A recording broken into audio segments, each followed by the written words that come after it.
End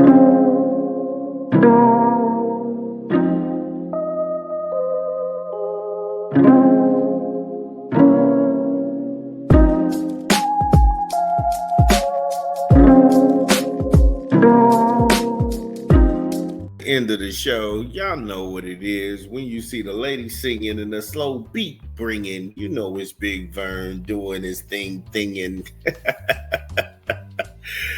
Been a great show today. We talked some Green Bay Packers, the Green Bay Snitches. They put paperwork on the Philadelphia Eagles trying to get a quarterback sneak ban.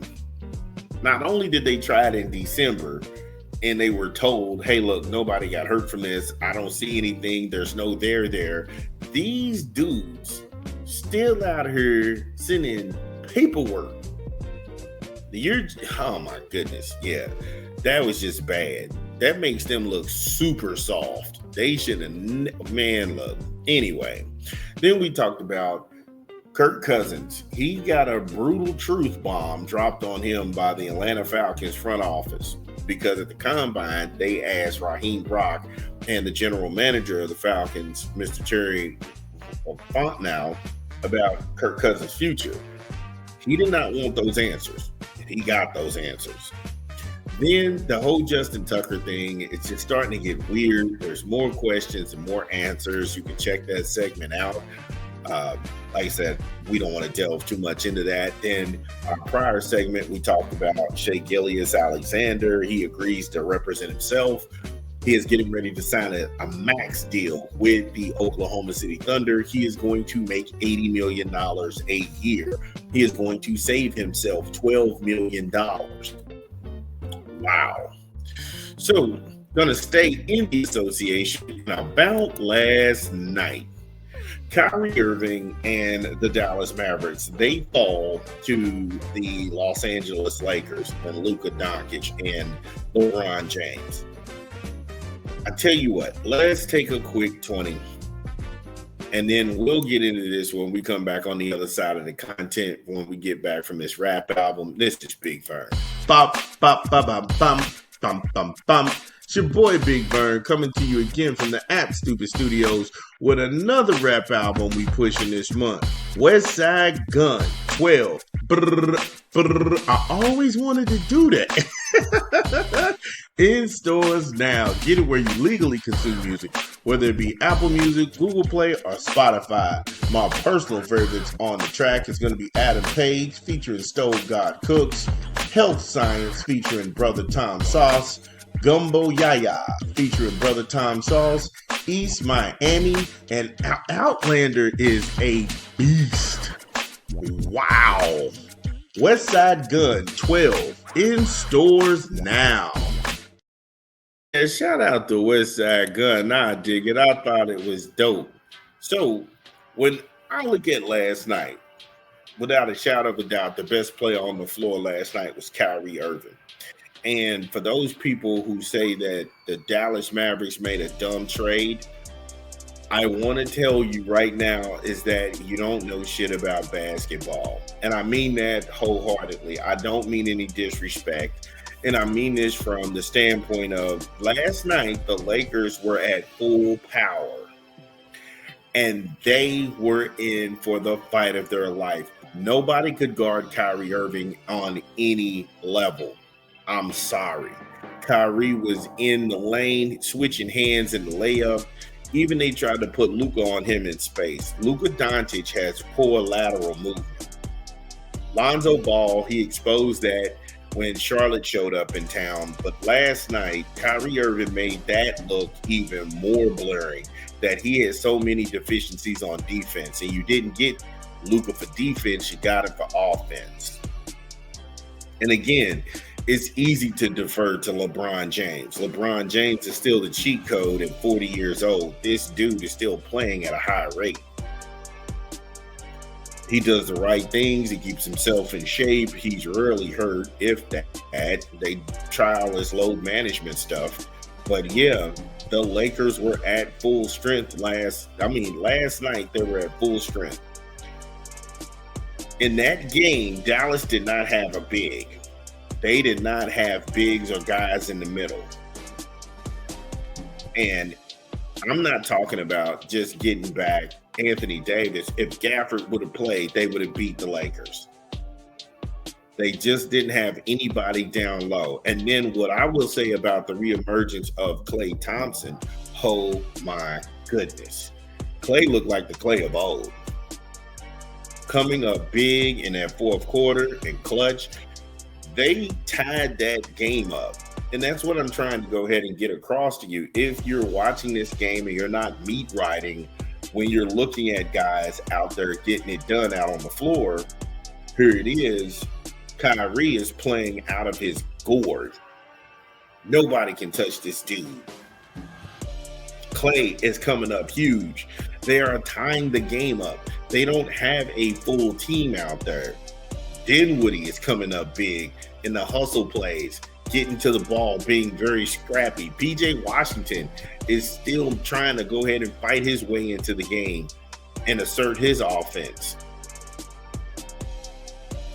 And you mean to tell me that the Lakers got the better end of the deal when you were at full power and you can't pull away until the very closing minutes of the fourth quarter? That game was still in the balance when we went pretty much up until the 5-minute mark of the fourth quarter. Dallas would not concede, and it became, like I said, just looking at it, I'm sitting there saying to myself, oh my goodness. They matched the Lakers. Here it is, a shorthanded Dallas team because they have a lot of guys out on injury. They matched the Lakers in that second quarter for 31, going for 31 points apiece. They outscored the Lakers in the third. Right. Again, they outscored the Lakers in the third quarter, but not having a big or somebody reliable in the paint to even take the pressure off of Kyrie, Klay, and all other guys on the perimeter, that's where they fell short. And so, affectionately, when people say, oh, well, you know, Dallas, they're dumb, they got rid of Luka. No, they have a pretty damn good team. Kyrie is looking like the best guard in the NBA, hands down. I'm sorry. That dude was unconscious last night. It was almost like, hey, look, don't matter. You put LeBron on him. He was taking LeBron to the hole. He was taking LeBron to the hole. Don't give me LeBron is 40. He's going to lose a step. But then in the same breath, you can tell me of LeBron's greatness and how he's able to still maintain a high work rate at 40. I'm telling you, LeBron is a cheat code. I'm telling you, everything that you're saying is true about this man. But I'm also telling you, he got his ass handed to him last night. Kyrie was not to be played with. I'm not even a Dallas Mavericks fan. But when I see this young man come out and ball, I'm like, wow. When I see him come out and ball and do his thing, and trust me, it was no animosity against Luka. I don't have any animosity against Luka or nothing like that. I'm just sitting here pointing out the obvious that, hey, look, you all were at full strength. If they're at full strength, they beat you. They don't even have to be at full strength. You got to give them a big. And they beat the Lakers. They control the paint. Then they beat the Lakers. And I know people want to sit there and, oh, we're justified. Look at this. Luka did a triple-double. Look, man, it ain't hard when you throwing it to people when they ain't got nobody to block them at the rim. Hell, LeBron was more than half of your assists. Shit, I can come out and throw the ball to LeBron and he'll score. Don't mean I'm the greatest thing since sliced bread. Come on, dog. What we talking about? What we talking about?